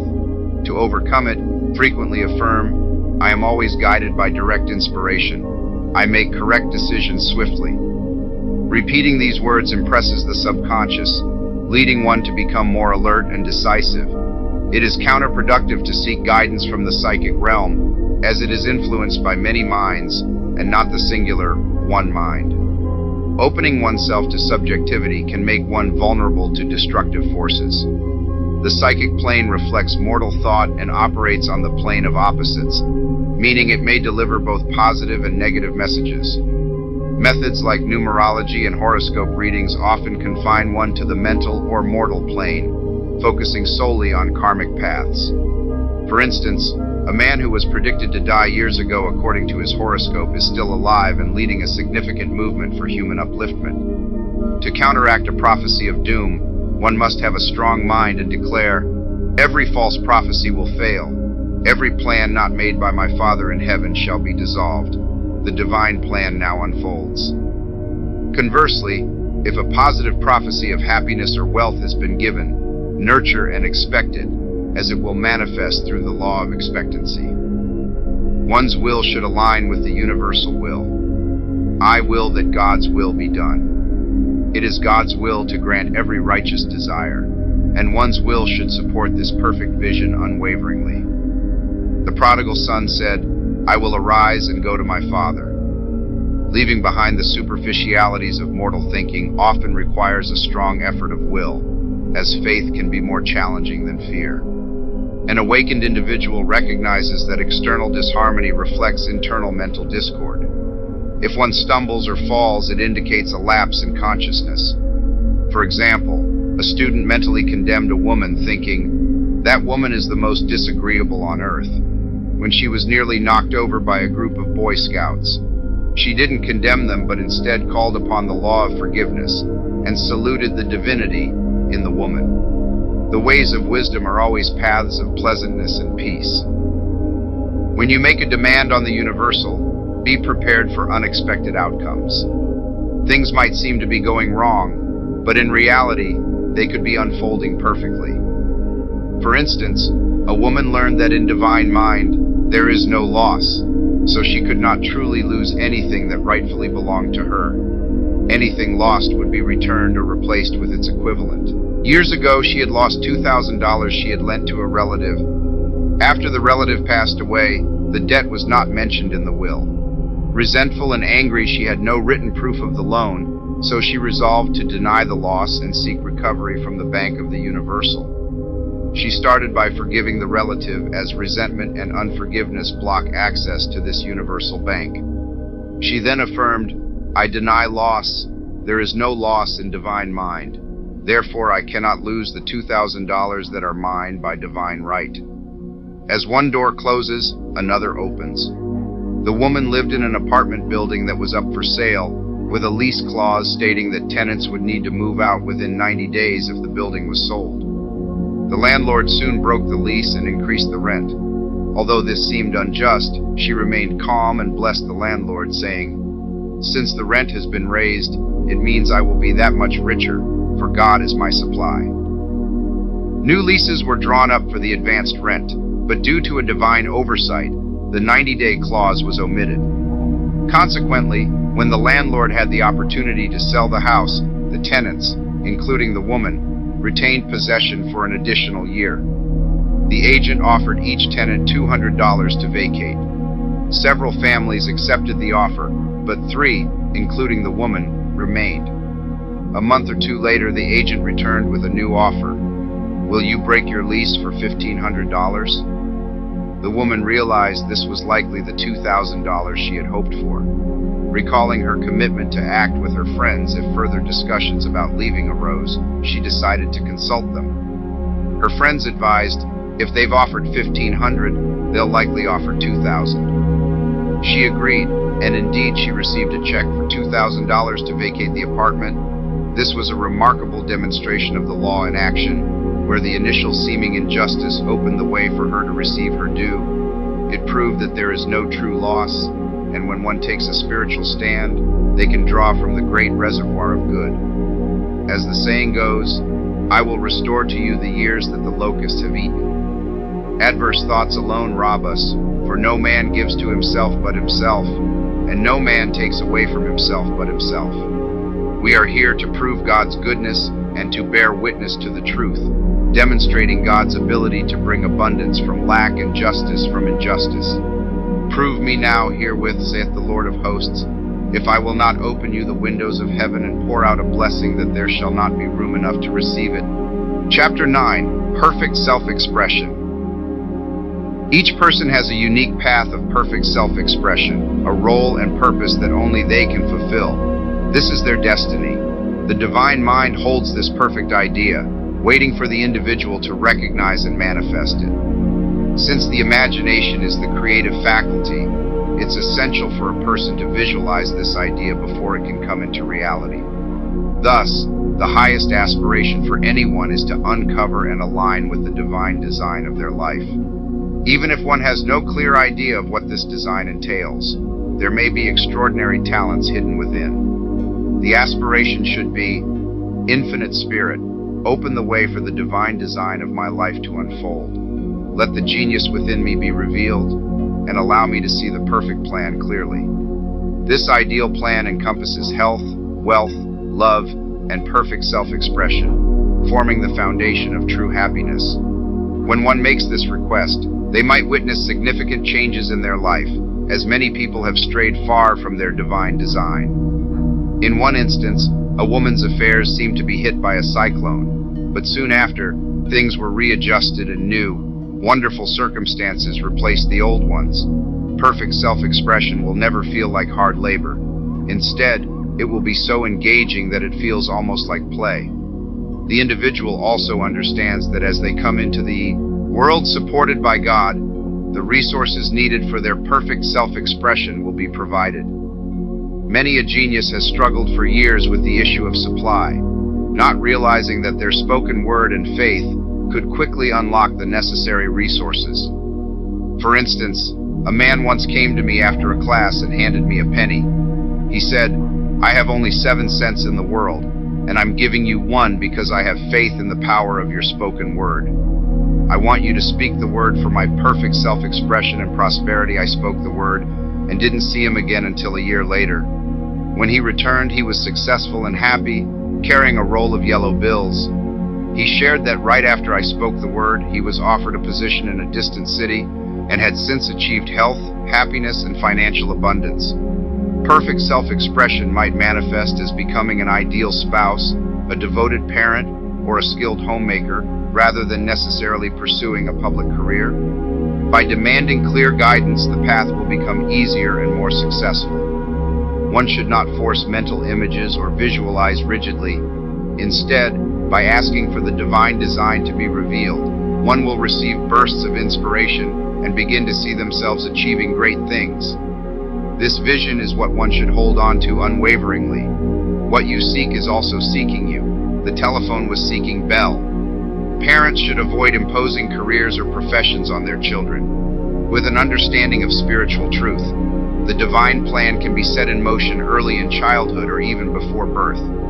A prenatal treatment could be, let the God within this child find perfect expression. May the divine design for their mind, body, and affairs manifest throughout their life and eternity. The consistent message throughout scriptures is that God's will, not man's, should be followed. The Bible, a guide to the science of the mind, shows how to free the soul or subconscious mind from bondage. The battles described symbolize the struggle against mortal thoughts. A man's foes shall be those of his own household, illustrating that each person is both Jehoshaphat and David, overcoming mortal thinking with faith as the small but powerful stone. One must be cautious not to become like the wicked and slothful servant who buried his talent.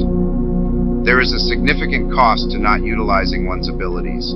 Often, fear obstructs the path to perfect self-expression. Stage fright has hindered many a talented individual, but this can be overcome through affirmations or treatments. By doing so, one can lose self-consciousness and feel as though they are merely a channel for infinite intelligence. Under this direct inspiration, one becomes fearless and confident, feeling that the Father within is doing the work. For example, a young boy frequently attended my class with his mother, and asked me to speak the word for his upcoming school exams. I advised him to affirm, "I am one with infinite intelligence. I know everything I need to know on this subject." Although he excelled in history, he was uncertain about his arithmetic. After the exams, he reported, "I used the word for my arithmetic and achieved the highest honors, but I relied on myself for history and received a poor mark." This illustrates how overconfidence in one's own abilities, rather than trusting the Father within, can lead to setbacks. Another student shared a relevant experience. She took a long trip abroad, visiting numerous countries where she did not know the languages. She continuously sought guidance and protection, and everything went smoothly and miraculously. Her luggage was never delayed, accommodations were always available at the best hotels, and she received excellent service. Upon returning to New York, she felt she no longer needed divine guidance and handled things in a more conventional way. Consequently, her trunks were delayed and she faced disorder and confusion. This highlights the importance of consistently practicing the presence of God, no matter how big or small the situation. Sometimes even a seemingly trivial event can be a turning point in a person's life. For instance, Robert Fulton, observing boiling water in a tea kettle, envisioned the steamboat. I have seen students delay their manifestations by resisting or rigidly dictating how they want things to unfold. When faith is confined to a single channel or a specific method of manifestation, it can halt progress. The command of infinite intelligence is clear. My way, not your way. Like any force, whether steam or electricity, it requires a non-resistant conduit to operate, and that conduit is man. Repeatedly, man is advised to stand still. For example, "O Judah, do not be afraid. Go out against them tomorrow. For the Lord will be with you. You will not need to fight this battle. Take your position, stand firm, and see the salvation of the Lord with you." We see this principle in action with the woman who received the $2,000 through the landlord when she became non-resistant and undisturbed, and the woman who won the man's love only after her suffering had ended. The student's goal is poise. Poise represents power because it allows divine power to flow through man, enabling him to will and to do its good pleasure. With poise, one thinks clearly and makes right decisions quickly, never missing an opportunity. Anger disrupts vision, poisons the blood, and is the root of many diseases, leading to poor decisions and eventual failure. It is considered one of the gravest sins due to its harmful repercussions. In metaphysics, sin encompasses a broader concept than in traditional teachings. Whatsoever is not of faith is sin. Fear and worry are considered serious sins because they are forms of inverted faith.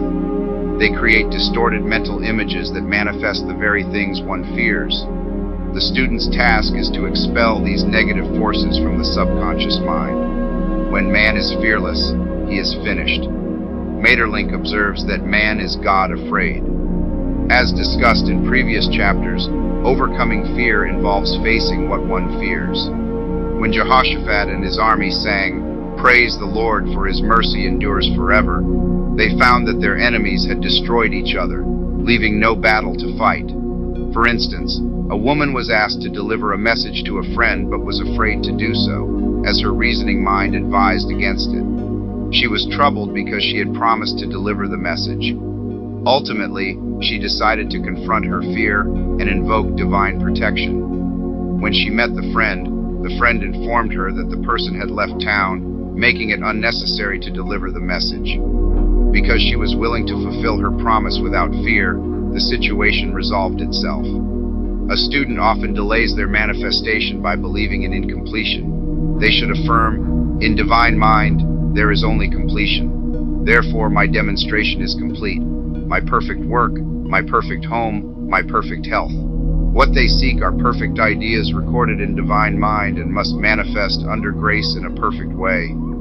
They give thanks for what they have already received invisibly and make active preparations to receive visibly. For example, a student needing a financial demonstration came to me, asking why it wasn't yet realized. I responded, "Perhaps you have a tendency to leave things unfinished, and this habit has influenced the subconscious to also leave things incomplete." She decided to go home and finish a project she had started weeks ago, believing it would symbolize her financial demonstration. She worked diligently, completed the project, and shortly afterward received money in an unexpected way. Her husband was paid twice in 1 month due to an error, and when he informed the company, they told him to keep the extra amount. When one asks with faith, they must receive, for God creates his own channels. Sometimes people with multiple talents wonder which to pursue. They should request clarity. Infinite Spirit, give me a definite lead, reveal to me my perfect self-expression, and show me which talent I should focus on now. I've seen individuals suddenly excel in new fields with minimal training. Thus, they should affirm, I am fully equipped for the divine plan of my life, and embrace opportunities with confidence. Some are cheerful givers but poor receivers, rejecting gifts out of pride or other negative reasons. This blocks their channels and often results in eventual scarcity. For instance, a woman who had given away a significant amount of money refused a substantial gift offered to her, claiming she didn't need it. Soon after, her finances became constrained, leaving her in debt for that amount. One should graciously accept what is returned to them. As freely you have given, freely you shall receive. There is always a perfect balance between giving and receiving. While one should give generously without expecting anything in return, it is essential to accept the returns that come one's way, as all gifts are from God and one merely acts as a channel. A thought of lack should never be directed at the giver. For instance, when a man gave only a penny, I didn't think, poor man, he can't afford to give more. Instead, I saw him as prosperous and abundant, which in turn attracted more abundance to him. If one has struggled with receiving, they must become a gracious receiver, accepting even small gifts like a postage stamp, to open their channels for receiving. The Lord loves a cheerful receiver just as much as a cheerful giver. People often ask why some are born wealthy and healthy while others are poor and sick. Every effect has a cause, and there is no such thing as chance. This question is addressed by the law of reincarnation. Individuals experience multiple lives until they understand the truth that sets them free. They return to the earthly plane driven by unfulfilled desires or karmic debts, or to fulfill their destiny. A person born rich and healthy may have had subconscious images of wealth and health in past lives, while a person born poor and sick may have held images of poverty and illness. We manifest on any plane the sum total of our subconscious beliefs. Birth and death are man-made concepts, a result of the belief in duality and separation of powers. The true spiritual self is neither born nor dies. It is eternal, as it was in the beginning and shall always be. By understanding the truth, one is liberated from the cycles of karma, sin, and death, and aligns with the divine design of their life. The true self will be recognized with the words, "Well done, thou good and faithful servant. Thou hast been faithful over a few things. I will make thee ruler over many things. Enter into the joy of thy Lord, eternal life." Chapter 10. Denials and Affirmations. Thou shalt decree a thing, and it shall be established unto thee. All the good we wish to manifest in our lives already exists as a reality in divine mind. It is brought into our experience through our recognition and spoken words. Therefore, it's crucial to ensure that only divine ideas are decreed, as idle or negative words can inadvertently bring about failure or misfortune. It's essential to articulate your demands precisely, as outlined in a previous chapter. When seeking something, be it a home, a friend, a position, or any other good, ask for the divine selection. For example, Infinite Spirit, open the way for my right home, my right friend, my right position. I give thanks that it now manifests under grace in a perfect way. The latter part of this statement is particularly significant. For instance, I knew a woman who requested $1,000. Her daughter was injured, and they received $1,000 in indemnity, but it did not come in a perfect way. The demand should have been phrased as, "Infinite Spirit, I give thanks that the $1,000 which is mine by divine right is now released and reaches me under grace in a perfect way." As you develop a financial consciousness, you should also demand that the substantial sums of money, which are yours by divine right, come to you under grace and in perfect ways. It is impossible for a person to receive more than they believe is possible, as one's expectations are limited by their subconscious. To receive more, one must expand their expectations. Often, people set limits on their own demands. For instance, a student requested $600 by a certain date and did receive it, but later learned that he nearly received $1,000. He was given only $600 because that was the limit he set with his spoken word. We limit the Holy One of Israel.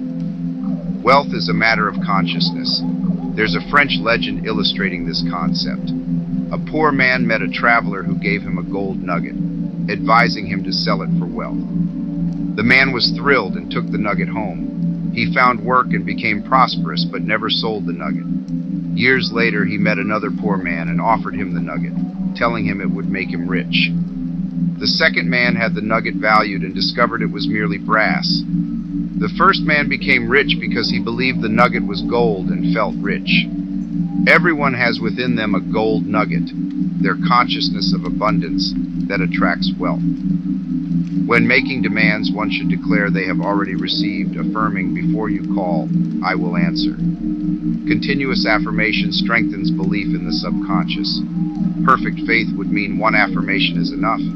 Instead of pleading or begging, one should give thanks repeatedly for what they have received. The desert shall rejoice and blossom as the rose. This rejoicing, even in a state of lack, paves the way for abundance. The Lord's Prayer, as a form of command and demand, says, "Give us this day our daily bread, and forgive us our debts as we forgive our debtors," and concludes with praise, "For thine is the kingdom, the power, and the glory, forever. Amen." Prayer is a mix of command, demand, praise, and thanksgiving. The goal is for the student to believe that with God, all things are possible. It's easy to speak about faith in the abstract, but applying it to real problems can be challenging. For instance, a woman needed to demonstrate a significant sum of money within a set time frame. She knew she needed a realization, since realization leads to manifestation, and asked for guidance. While walking through a department store, she was drawn to a beautiful pink enamel paper cutter. The thought crossed her mind that her current paper cutter wasn't suitable for handling large checks. Despite considering it an extravagance, she bought it.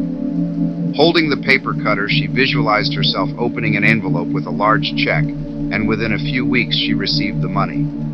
The pink paper cutter became her bridge of active faith. There are many stories highlighting the power of the subconscious when directed by faith. For example, a man staying in a farmhouse found the room's windows nailed shut and felt suffocated. He smashed a window pane with his fist to get some fresh air and had a restful night. The next morning, he realized he had broken the glass of a bookcase instead. The window remained closed all night. His thought of oxygen had provided him with the fresh air he needed. When a student begins a demonstration, they should not waver. Let not that man who wavers think that he shall receive anything from the Lord. A student once made a profound statement. "When I ask the Father for anything, I stand firm and say, 'Father, I'll accept nothing less than what I've asked for, and even more.'" One should never compromise. Having done all, stand. This period of demonstrating can be the most challenging, as there may be temptations to give up, turn back, or compromise. He also serves who simply stands and waits. Demonstrations often materialize at the last moment because, by then, the individual has let go of their reasoning, allowing infinite intelligence the opportunity to work. Man's despondent wishes are met with similar despondency, while his impatient desires are either long delayed or fulfilled in a dramatic fashion. For instance, a woman frequently lost or broke her glasses. Upon investigation, it was revealed that she often expressed frustration, saying, "I wish I could get rid of these glasses." Her impatient desire to be rid of them was met with continual loss or damage. Instead, she should have demanded perfect eyesight. Her subconscious, however, only registered her desire to be rid of the glasses, leading to their frequent breakage or loss. Two mental attitudes lead to loss: depreciation, as in the case of the woman who didn't value her husband, or fear of loss, which creates a subconscious picture of loss. When a student can release their problem as a burden, they often experience immediate results. For example, a woman's umbrella was blown inside out during a stormy day. As she was about to meet people she had never met before, she didn't want to appear with a damaged umbrella. Unable to dispose of it because it wasn't hers, she prayed, "Oh God, take charge of this umbrella. I don't know what to do." Moments later, a voice behind her asked, "Lady, would you like your umbrella repaired?" An umbrella repairman was nearby. She accepted the offer, and by the time she returned, her umbrella was fixed. This illustrates that when one places a situation in God's hands, solutions are often readily available. Always follow a denial with an affirmation. For example, I once received an urgent call to treat a man I had never met, who appeared to be very ill. I stated, "I deny this appearance of disease. It is unreal and cannot register in his consciousness. This man is a perfect idea in divine mind, pure substance expressing perfection." There is no time or space in divine mind, so the word reaches its destination instantly and does not return void. I have found that treatments sent to patients in Europe resulted in immediate effects. I'm frequently asked about the difference between visualizing and visioning. Visualizing is a mental process controlled by the reasoning or conscious mind, whereas visioning is a spiritual process guided by intuition or the superconscious mind. Students should train their minds to receive these flashes of inspiration and work out the divine pictures through clear guidance. When one can say, "I desire only what God desires for me," they receive their new set of blueprints from the master architect, the God within. God's plan for each person surpasses the limitations of the reasoning mind and always includes health, wealth, love, and perfect self-expression. Often, people imagine themselves building a modest bungalow when they should be constructing a grand palace. If a student tries to force a demonstration using the reasoning mind, it can halt progress. "I will hasten it," says the Lord. One should act only through intuition or clear guidance. Rest in the Lord and wait patiently. Trust also in Him, and He will bring it to pass. I've seen the law work in remarkable ways. For instance, a student needed $100 by the next day to meet an urgent debt. I affirmed that Spirit was never too late and that the supply was available. That evening, the student called me with a miraculous update. She had a sudden urge to check her safe deposit box at the bank. While reviewing the papers, she discovered a brand new $100 bill at the bottom of the box. She was astonished, knowing she had never placed it there herself, as she had examined the box many times before. It could have been a materialization, similar to how Jesus Christ manifested loaves and fishes. Man will eventually reach a point where His word is made flesh, or materialized instantly. The fields ripe with the harvest will manifest immediately, as seen in the miracles of Jesus Christ. The name Jesus Christ holds immense power, representing truth made manifest. As He said, "Whatever you ask the Father in my name, He will give it to you." This name has the power to elevate the student into a higher dimension, freeing them from astral and psychic influences, making them unconditioned and absolute as God Himself is. Many healings have been accomplished using the phrase, "in the name of Jesus Christ." Christ represents both a person and a principle. The Christ within each person is their Redeemer and salvation. This inner Christ is the fourth dimensional self, created in God's image and likeness. It is the self that has never failed, known sickness or sorrow, was never born, and has never died. It is the resurrection and the life for each individual. "No man cometh to the Father but by the Son" signifies that God, working through the particular, becomes the Christ in man, and the Holy Ghost represents God in action. Thus, daily man manifests the Trinity of Father, Son, and Holy Ghost. One should cultivate the art of thinking. The master thinker is an artist who carefully paints only divine designs on the canvas of the mind, using masterful strokes of power and decision. With perfect faith, they trust that there is no force to disrupt these designs and that they will manifest in their life as the ideal made real. All power is given to man through right thinking to bring heaven to earth, which is the aim of the game of life. The essential principles are fearless faith, non-resistance, and love.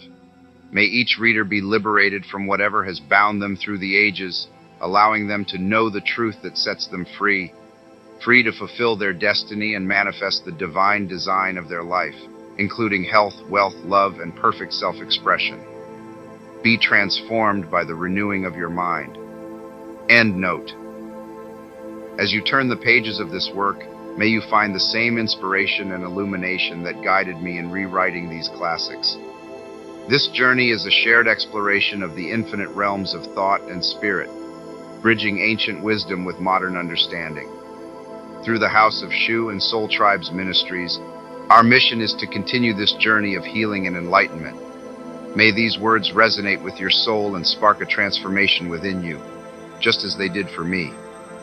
In honoring the past and embracing the future, we collectively walk the path of spiritual growth and discovery. Thank you for joining me on this journey. May you find peace, wisdom, and boundless potential within these pages.